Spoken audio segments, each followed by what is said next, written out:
Hello everyone, welcome to my channel. मेरा नाम है विक्रम गुप्ता। लास्ट वीडियो में हमने एक्सरसाइज 4.6 का कॉन्सेप्ट किया था।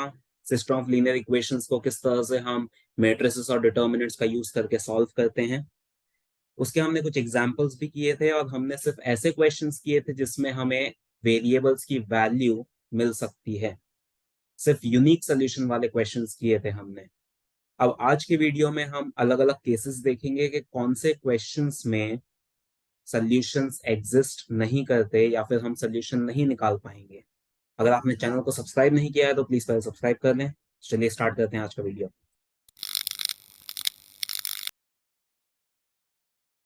तो लास्ट वीडियो में हमने ऐसी एक इक्वेशन देखी थी।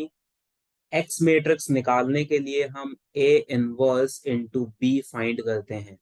ये मैंने लास्ट वीडियो में डिराइव किया था कि किस तरह से फॉर्मूला आया है। वो वीडियो आपने नहीं देखा है तो उसका लिंक आपको ऊपर आई बटन में मिल जाएगा, वहां से आप वो वीडियो देख सकते हैं। तो पहले आप वो वीडियो देख लें, तभी आपको आगे का कॉन्सेप्ट समझ आएगा। तो हमने ये सीखा था कि x equals to A inverse B होता है। तो अगर हमें वेरिएबल्स की वैल्यू निकालनी है तो पहले हमें ए इनवर्स निकालना होगा और फिर उसे b से मल्टीप्लाई करना होगा। यहाँ पर मैं ए इनवर्स को ये लिख सकता हूँ, adjoint of A divide by determinant of A. A inverse की जगह ए इनवर्स का ये फॉर्मूला होता है। और ये बी मैट्रिक्स को मैं सेम लिख लेता हूँ। तो ये एक्स मैट्रिक्स को मैंने इस तरह से लिख लिया। अब यहाँ पर ये एक्स की वैल्यू तभी मिल पाएगी हमें जब ए इनवर्स एग्जिस्ट करेगा, तभी हम वेरिएबल्स निकाल पाएंगे। अगर ए इनवर्स एग्जिस्ट ही नहीं कर रहा है तो आप एक्स मैट्रिक्स कैसे निकालेंगे? क्योंकि हर केस में इनवर्स एग्जिस्ट नहीं करता। ये हमने सीखा है ऑलरेडी मैट्रिसेस में कि हर मैट्रिक्स का इनवर्स एग्जिस्ट नहीं करता। कुछ मैट्रिक्स ऐसे होते हैं जिनका इनवर्स नहीं होता। तो ये हम तभी फाइंड कर सकते हैं एक्स की वैल्यू जब ए इनवर्स एग्जिस्ट करेगा। अब ए इनवर्स कब एग्जिस्ट करेगा? उसकी कंडीशन होती है जब डिटर्मिनेंट ऑफ ए जीरो नहीं होता। ये जो डिटर्मिनेंट ऑफ ए है, जब इसकी वैल्यू जीरो नहीं आती है, सिर्फ उस केस में इनवर्स एग्जिस्ट करता है। ऐसे मैट्रिक्स को हम कहते हैं नॉन सिंगुलर मैट्रिक्स। जब डिटर्मिनेंट जीरो नहीं होता, उस मैट्रिक्स को कहा जाता है नॉन सिंगुलर मैट्रिक्स। तो जब ए मैट्रिक्स, ये जो ए मैट्रिक्स है, ये नॉन सिंगुलर होता है, मतलब उसका डिटर्मिनेंट जीरो नहीं होता, तब इनवर्स एग्जिस्ट करेगा। और उस केस में आप एक्स मैट्रिक्स फाइंड कर पाएंगे, मतलब वेरिएबल्स निकाल पाएंगे एक्स वाई जेड की वैल्यू। तो उस केस में हम एक्स वाई जेड कैसे निकालते हैं वो हम ऑलरेडी लास्ट वीडियो में सीख चुके हैं। ये वाला केस मैं ऑलरेडी बता चुका हूँ लास्ट वीडियो में। जब इनवर्स एग्जिस्ट करता है उस वक्त हम वेरिएबल्स कैसे निकालते हैं। अब हम दूसरा केस देखेंगे, जब इनवर्स एग्जिस्ट नहीं करेगा तब क्या होगा। तो यहां पर मैं दो अलग अलग केसेस बना लेता हूं। आप डिटर्मिनेंट ऑफ ए निकालेंगे और अगर वो जीरो नहीं आएगा, मतलब ये वाला केस जो हमने ऑलरेडी सीख लिया है, तो इस केस में हम ऐसा कहते हैं कि इनवर्स एग्जिस्ट करेगा। Inverse exist. तो जब इनवर्स एग्जिस्ट करता है उस वक्त हमें एक्स वाई जेड की वैल्यू मिल जाती है, वेरिएबल्स की वैल्यू मिल जाती है। ऐसे क्वेश्चंस हम ऑलरेडी सीख चुके हैं लास्ट वीडियो में। एग्जांपल 27 और 28 दोनों में हमने यही किया था। तो उस केस में हमें वेरिएबल्स की वैल्यू मिल जाती है, तो उसे हम कहते हैं यूनिक सोल्यूशन। जब हमें वेरिएबल्स की वैल्यू मिलती है एक्स वाई जेड की, हमें यूनिक वैल्यू मिलेगी, एक एक वैल्यू ही मिलेगी, तो उसे हम बोलेंगे यूनिक सोल्यूशन। मतलब वो जो इक्वेशंस हैं उनका यूनिक सोल्यूशन एग्जिस्ट करता है। तो ऐसी इक्वेशंस को कहा जाता है consistent equations. These equations are known as consistent equations. जिसमें यूनिक सोल्यूशन एग्जिस्ट करता है उसे हम कंसिस्टेंट इक्वेशंस कहते हैं। ये हम ऑलरेडी 10th क्लास में पढ़ चुके हैं। वहां पर हमने मैट्रिसेस डिटर्मिनेंट्स का यूज करके नहीं किया था, लेकिन हम ये कॉन्सेप्ट पढ़ चुके हैं कि जब भी यूनिक सोल्यूशन एग्जिस्ट करता है तो उन इक्वेशंस को कंसिस्टेंट इक्वेशंस कहते हैं। तो यहाँ पर भी वही चीज हो रही है, बस डिटर्मिनेंट के बेस पर हम डिसाइड कर रहे हैं। अगर डिटर्मिनेंट जीरो नहीं है मतलब इनवर्स आएगा। इनवर्स आएगा मतलब एक्स वाई जेड की वैल्यू आएगी, और एक्स वाई जेड की वैल्यू आ रही है मतलब यूनिक सोल्यूशन है, तो हम उसे कंसिस्टेंट इक्वेशन बोलेंगे। अब हम दूसरा केस देखते हैं, जब डिटर्मिनेंट ऑफ ए जीरो होगा।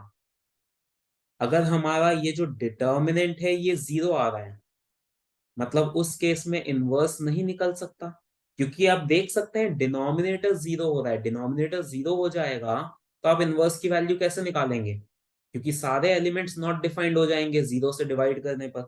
तो इसलिए जब भी डिटर्मिनेंट जीरो आता है उस वक्त इनवर्स एग्जिस्ट नहीं कर सकता, उस वक्त इनवर्स नहीं निकाल सकते हम।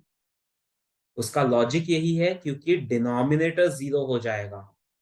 अगर इनवर्स एग्जिस्ट नहीं कर रहा है इसका मतलब हमारे पास एक्स वाई जेड की यूनिक वैल्यू नहीं आएगी। अब यहां पर दो केस बन सकते हैं, हो सकता है हमारे पास नो सोल्यूशन आए या फिर इनफाइनाइट सोल्यूशन आए। वो कैसे होगा वो भी हम देख लेते हैं कि हमें कैसे पता चलेगा कि इस केस में नो सोल्यूशन है या इनफाइनाइट सोल्यूशन है। तो जब भी डिटर्मिनेंट जीरो होगा उस वक्त इनवर्स एग्जिस्ट नहीं कर रहा है। तो अब हम फिर से दो केसेस बनाते हैं। अगर डिटर्मिनेंट जीरो आ रहा है तो हम adjoint of A into B इसकी वैल्यू निकालेंगे।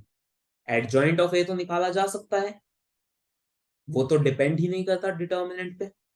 किसी भी मैट्रिक्स का एडजॉइंट तो निकल ही सकता है। इनवर्स हो सकता है निकले या ना निकले, वो डिटर्मिनेंट पे डिपेंड करता है, लेकिन एडजॉइंट तो निकाल ही सकते हैं हर मैट्रिक्स का। तो जब भी डिटर्मिनेंट जीरो आ जाता है उस केस में हम adjoint of A into B करते हैं। ये वाला पार्ट, ये जो न्यूमरेटर है, ये वाला पार्ट हम फाइंड करते हैं। अगर वो वैल्यू जीरो नहीं आ रही है, अगर adjoint of A into B करने पर हमें नल मैट्रिक्स नहीं मिल रहा है, ये एक मैट्रिक्स आएगा क्योंकि ये दोनों मैट्रिक्स हैं, तो इनको मल्टीप्लाई करने पर अगर हमें नल मैट्रिक्स नहीं मिल रहा है तो उस केस में हम ऐसा कहते हैं कि यहाँ पर नो सोल्यूशन एग्जिस्ट करेंगे। उस केस में जो इक्वेशंस है उनका कोई सोल्यूशन नहीं निकलेगा।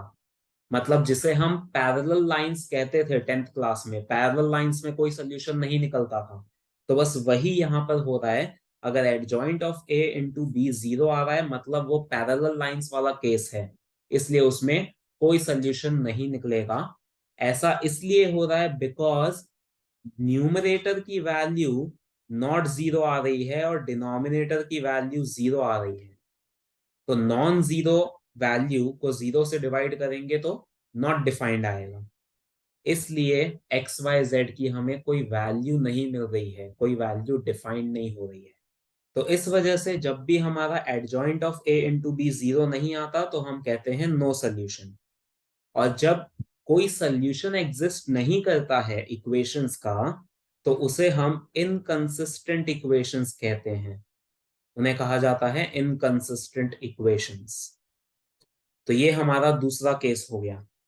जब डिटर्मिनेंट ऑफ ए जीरो आ रहा है तो adjoint of A into B निकालो, वो जीरो नहीं आ रहा है तो नो सोल्यूशन, मतलब इनकंसिस्टेंट इक्वेशंस। और अगर adjoint of A into B की वैल्यू भी जीरो आ रही है, डिटर्मिनेंट तो जीरो आया ही है, फिर हमने adjoint of A into B निकाला वो भी जीरो आ रहा है, मतलब नल मैट्रिक्स आ रहा है। यहाँ पे मैं जीरो का मतलब कह रहा हूँ नल मैट्रिक्स आ रहा है। तो अगर adjoint of A into B null matrix आ रहा है तो उस केस में इनफाइनाइट सोल्यूशन भी हो सकते हैं, नो सोल्यूशन भी हो सकते हैं। तो उस केस में हम ऐसा लिखेंगे इनफाइनाइट और नो सोल्यूशंस एग्जिस्ट। मतलब उस केस में जो इक्वेशंस होगी वो कंसिस्टेंट भी हो सकती है और इनकंसिस्टेंट भी हो सकती है। कंसिस्टेंट और इनकंसिस्टेंट इक्वेशंस। अगर इनफाइनाइट सोल्यूशन आ रहे हैं मतलब कंसिस्टेंट इक्वेशंस हैं, नो सोल्यूशन है तो इनकंसिस्टेंट इक्वेशंस हैं। अब वो क्वेश्चन कैसे सॉल्व करेंगे ये वाला, वो हम बाद में जब क्वेश्चन आएगा तब देखेंगे। लेकिन अभी आपको इतना पता होना चाहिए, इतना आपको याद रखना है कि डिटर्मिनेंट जीरो नहीं आ रहा है तो यूनिक सोल्यूशन ही होगा, मतलब कंसिस्टेंट इक्वेशंस ही आएगी। अगर डिटर्मिनेंट जीरो आ रहा है तो आपको adjoint of A into B निकालना है, वो जीरो नहीं आ रहा है तो नो सोल्यूशन ही होगा, तो इनकंसिस्टेंट इक्वेशंस ही होगी। ये दोनों केस में हमें पता है कि क्या होने वाला है। और तीसरा केस जो है डिटर्मिनेंट जीरो आ रहा है और adjoint of A into B भी जीरो आ रहा है, तो फिर हमें आगे सॉल्व करके देखना होगा कि इनफाइनाइट सोल्यूशन है कि नो सोल्यूशन है। उस केस में दोनों ही केसेस पॉसिबल हो सकते हैं, कंसिस्टेंट भी हो सकता है, इनकंसिस्टेंट भी हो सकता है। तो वो हमें फिर फर्दर सॉल्व करके देखना होगा, तो वो हम क्वेश्चन आएगा तब देखेंगे।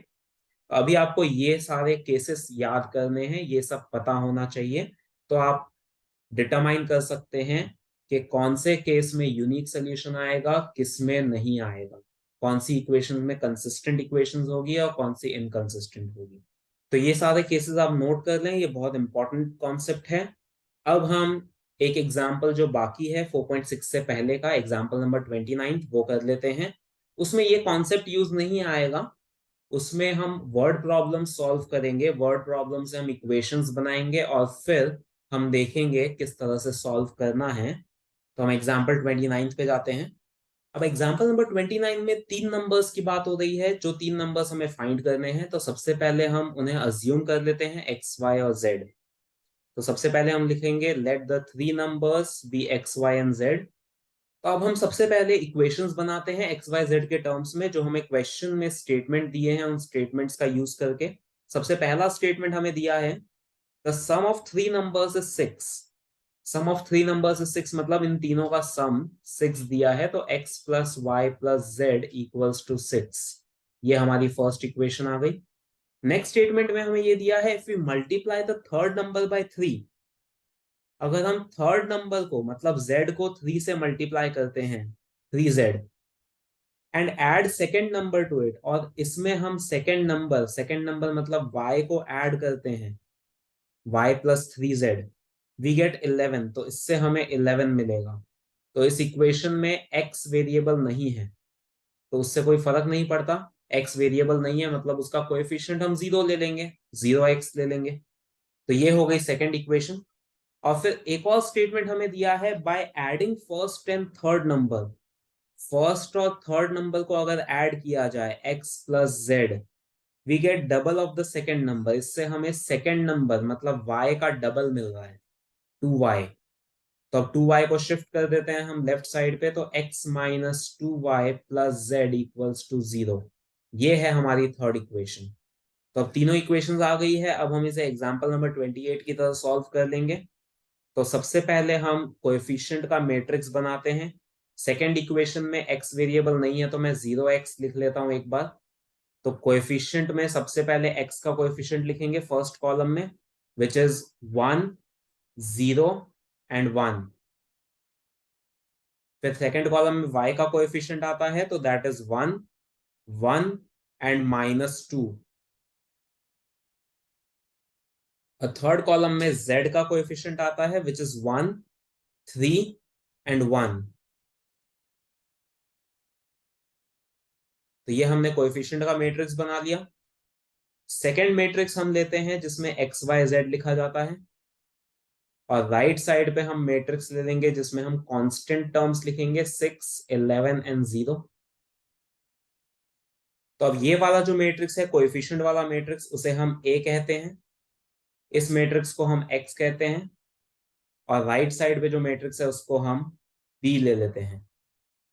तो ए एक्स इक्वल्स टू बी आ गया। अब इसमें हम करेंगे प्री मल्टीप्लाइंग ए इनवर्स। ये सब हम लास्ट वीडियो में सीख चुके हैं ऑलरेडी। ये सारे स्टेप्स हमें शो करने हैं।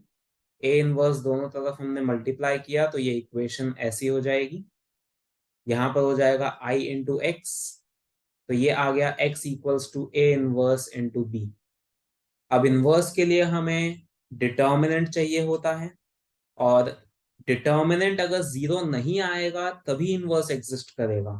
तो हम यहाँ पर सबसे पहले डिटर्मिनेंट निकाल के देख लेते हैं, जो ए मैट्रिक्स है इसका डिटर्मिनेंट निकाल के देख लेते हैं, तभी हम ये सब शो करेंगे।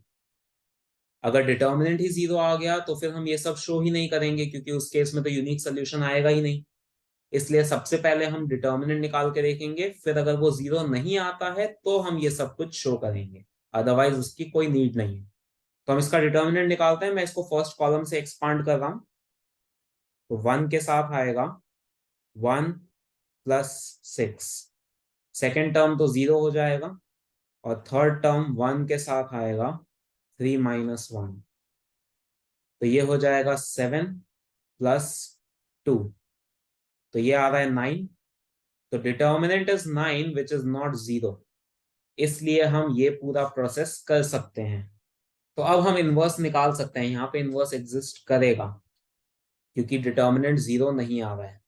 तो अब हम इनवर्स निकालते हैं जैसा हमने सीखा है, बाय एडजॉइंट अपॉन डिटर्मिनेंट। तो ये है ए मैट्रिक्स। अब हम पहले सबके कोफैक्टर्स निकाल लेते हैं सारे एलिमेंट्स के, वो हमने ऑलरेडी डिटेल में डिस्कस किया है। वो वीडियो आपने नहीं देखा है तो उसका लिंक आपको ऊपर आई बटन में मिल जाएगा, वहां से आप डिटेल में देख सकते हैं कैसे कोफैक्टर्स निकाले जाते हैं। अभी मैं यहाँ पर डायरेक्टली कोफैक्टर्स लिख देता हूँ। तो ये हैं सारे कोफैक्टर्स। अब हम एडजॉइंट निकाल लेते हैं। तो ये जो फर्स्ट रो के कोफैक्टर्स हैं इसको हम फर्स्ट कॉलम में लिखेंगे, सेकेंड रो के कोफैक्टर्स को सेकेंड कॉलम में, और थर्ड रो के कोफैक्टर्स को थर्ड कॉलम में। तो इस तरह से हमें एडजॉइंट ऑफ ए मिल जाएगा। डिटर्मिनेंट हम पहले ही निकाल चुके हैं जो 9 आया था, तो इससे हम इनवर्स निकाल लेंगे। ए इनवर्स होता है adjoint of A divide by determinant of A. तो नीचे हम 9 लिख देंगे और ये एडजॉइंट। अब ये ए इनवर्स आ गया हमारे पास। 9 को अभी हम बाहर ही रहने देते हैं, इसको अंदर नहीं ले जाएंगे। अब एक्स निकालने के लिए ए इनवर्स इंटू बी करेंगे। ए इनवर्स की जगह ये रख देते हैं जो अभी हमने निकाला, और बी मैट्रिक्स हम पहले ही लिख चुके हैं यहाँ पे, ये वाला मैट्रिक्स 6, 11 और 0। अब हम ये दोनों मैट्रिक्स को मल्टीप्लाई कर लेते हैं। मल्टीप्लीकेशन ऑलरेडी हमने सीखा है, उसका वीडियो भी आपको ऊपर आई बटन में मिल जाएगा। तो ये आएगा मल्टीप्लाई करने पर। अब इससे हम 9 को अंदर ले जाते हैं, मतलब सारे एलिमेंट्स को 9 से डिवाइड करेंगे। तो ये आ जाएगा 1, 2 एंड 3। तो ये है हमारा एक्स मैट्रिक्स। एक्स मैट्रिक्स हमने लिया था एक्स, वाई और जेड, जो हमारे पास आया है 1, 2, 3। तो इससे हमें x की वैल्यू 1 मिलती है, y की वैल्यू 2 और z की वैल्यू 3। तो ये है हमारा आंसर। तो यहाँ पर हमारा डिटर्मिनेंट ऑफ ए 0 नहीं आ रहा था जो हमने पहले निकाला था। यहाँ पर डिटर्मिनेंट ऑफ ए 9 आ रहा था, इसलिए इसमें यूनिक सोल्यूशन एग्जिस्ट करता है। तो इस वजह से यहाँ पर हमें एक्स वाई जेड की यूनिक वैल्यू मिल रही है, और इन इक्वेशंस को हम कंसिस्टेंट इक्वेशंस बोलेंगे क्योंकि यूनिक सोल्यूशन है। अब एक्सरसाइज में आपको कुछ क्वेश्चंस ऐसे मिलेंगे जिसमें डिटर्मिनेंट ऑफ ए 0 आएगा, तब आप ये केस चेक करेंगे। अगर adjoint of A into B 0 नहीं आएगा तो फिर नो सोल्यूशन, इनकंसिस्टेंट इक्वेशंस हो जाएगी। और अगर ये 0 आ रहा होगा तो फिर कंसिस्टेंट भी हो सकती है, इनकंसिस्टेंट भी हो सकती है। तो आज के वीडियो में बस इतना ही। हमने सारा कॉन्सेप्ट खत्म कर लिया है 4.6 एक्सरसाइज का, और उसके एग्जाम्पल्स भी कर लिए हैं। अब आप एक्सरसाइज 4.6 करके देख सकते हैं। उसमें कोई भी डाउट आता है तो मुझे नीचे कमेंट सेक्शन में बताएं। अगर ये वीडियो आपको पसंद आया तो इसे लाइक और शेयर करें और चैनल को सब्सक्राइब करें। Thank you.